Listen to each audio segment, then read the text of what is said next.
I'd just like to comment.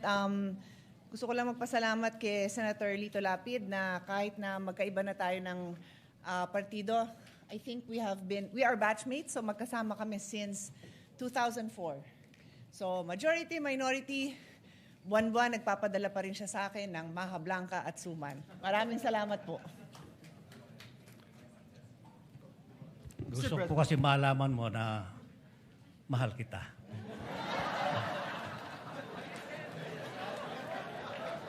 President, Senator Lito Lapid is seeking the floor. May I move that he be acknowledged, Mr. President? May I ask for silence? We want to listen to the legend, Senator Lapid. Salamat po, Mr. President. Kaliwanagan lang po, manifestation lang.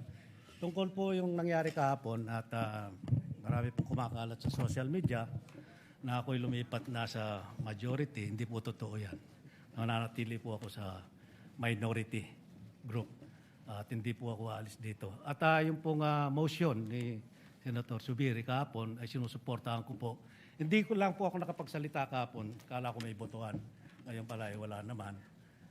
Hiling ko lang po dito sa Senado. Sana magkaisa tayo. Iwasan ang bangayan. Ang dami-dami natin bisitang pari dito. Palakpakan po natin sila. Para ipagdasal na po kami na magkaisa na kami para maibalik ang dangal ng Senado. Maraming salamat po. Your manifestation is noted and wala ka man sa majority, Senator Lito Lapid, nandiyan ka parati sa puso namin. Mr. President. Senator Pia Cayetano. I'd just like to comment. Gusto ko lang magpasalamat kay Senator Lito Lapid na kahit na magkaiba na tayo ng partido, I think we are batchmates, so magkasama kami since 2004. So majority, minority, buwan-buwan nagpapadala pa rin siya sa akin ng Maha Blanca at Suman. Maraming salamat po. Gusto ko kasi malaman mo na mahal kita.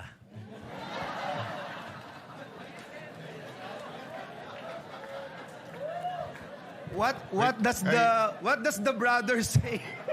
No, I am trying to figure out bakit Maha Blanca ang binibigay sa kanya. Samantalang sinabi ko na kay Kuya Lito Lapid na ako'y umiinom na ng maintenance medicine para sa kolesterol, pero sisig pa rin ang dinadala niya para sa akin. So iniisip ko kung mahal din niya ako o si Senator Pia lang ang kanyang mahal. Mr. President, nilalapit ka daw niya sa Diyos. Mr. President, at this juncture, I move that we dispense with the reading of the journal of the 67th session, May 25, 2026, and consider the same as approved. Let us first recognize the former Senate President and the present Minority Leader. Senator Tito Soto, sir. Thank you, sir. I am not objecting. I would just like to make sure that the manifestation of Senator Lapid is manifested in the journal because in the journal yesterday, it is manifested that he did not agree with the motion of Senator Zubiri. So we want that corrected. So before we approve the journal should accurately reflect that Senator Lito Lapid agreed with every member of the minority. Yes. Thank you, sir. And in the end, we agreed as a body to find a way forward. Yes. Senator Erwin Tulfo, you are recognized. Thank you, Mr. President. Thank you, Majority Floor Leader.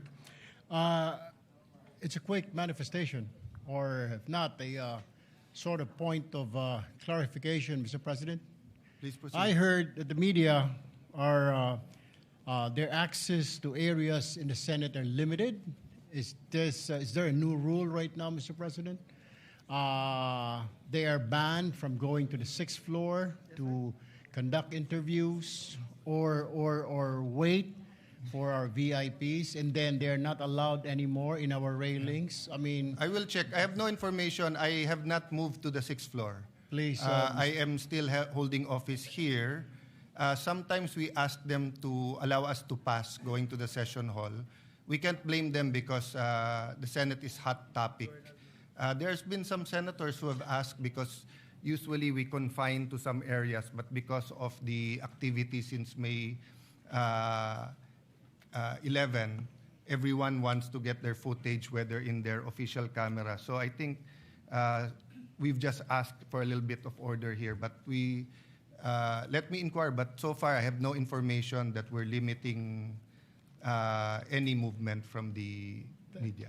Thank you, Mr. President, because that's they were told by I don't know. I really don't know whose order did it come from. They were told that They're not allowed to go to the 6th floor anymore and to move away from the railings because they were just surprised, Mr. President, that during the previous... Let me check the 6th floor because I don't hold office in the 6th floor. Yes, so they're asking if there's a new rule, Mr. President. Yes, but as far as the railings is concerned, that has been an old ruling. Before they're even allowed on the floor. When you were not still a senator, sir, before 3 o'clock. But what happens is that sometimes the Senate President, that was before I left the Senate to go to DFA, Senate Majority Leader. No? I don't know when we changed the rule na hindi sila pwede sa floor. But they have allotted space all over, but we also have guests. And then our staff has the first row for obvious reasons. But of course, when there's activity on the floor, they move forward. So if it's just a reminder to give the staff enough space and also enough room, that's okay. But if they're being prohibited or in any way they're being hampered from doing their job, then I'll make sure that that doesn't happen. But having said that, we do have limited space all over and medyo mas marami na talagang media ngayon. Thank you for the clarification, Mr. President, and for that assurance. Thank you. Thank you for bringing it up, Senator Tulfo.